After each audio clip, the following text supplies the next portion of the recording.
Mike Akpata is my guest, 26-year-old Army reservist who served in Afghanistan back in 2007 as part of Canada's deployment there. Spent many, many years with the military. Nowadays, he's a town councillor in LaSalle, Ontario, which is near Windsor. Hey, Mike, good to see you. Good to be seen. Thank you very much for the invitation. You know, you spent a long time as an Army reservist, many, many years. What does Remembrance Day mean for you, Mike? Well, my friend, Remembrance Day for me and respectfully for those of us who fought is every day. But specifically today, it was nice to see, even virtually, the numbers of Canadians appreciating the senior veterans, those left from World War II and Korea, and simply acknowledging service. It's a great, wonderful day to let people who served know that they did the right thing and that regular Canadians appreciate the freedoms that they have. Yeah, we're showing some wonderful pictures you provided to us here at CTV, Mike, to sort of tell a little bit of your story and some of the snapshots, either in Afghanistan with your family. Tell us about the time you served over there. So I was a police officer with Windsor Police for 21 years and worked in the Army, the armories, and an opportunity came up to go to Afghanistan, and I went.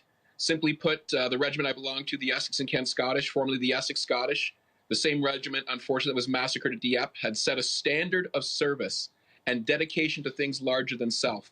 So by default, as a member of the regiment, I believed it was my responsibility to go. The price that families paid for deployment, my wife was a Windsor police officer as well. My son was 2. My daughter was 5 months old. And basically, I packed up and told her I'm going to go fight my war because I need to do it, and left and was gone for 6 months. I don't regret any of it all.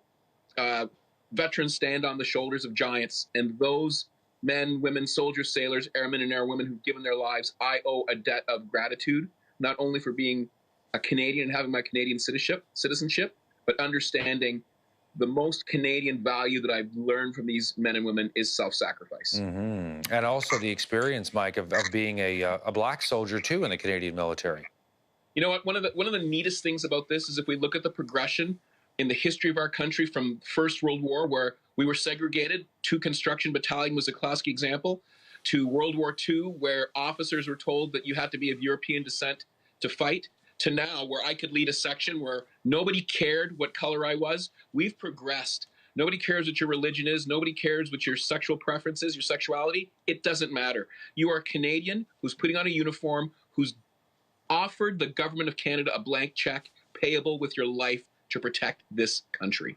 So for me, I never felt treated any differently. I was in a Highland regiment. My brother was in the same regiment. So you had a number of black kilted soldiers, which every now and again would lift an eyebrow from some purists, but nobody cared because they understood what we were prepared and willing to do.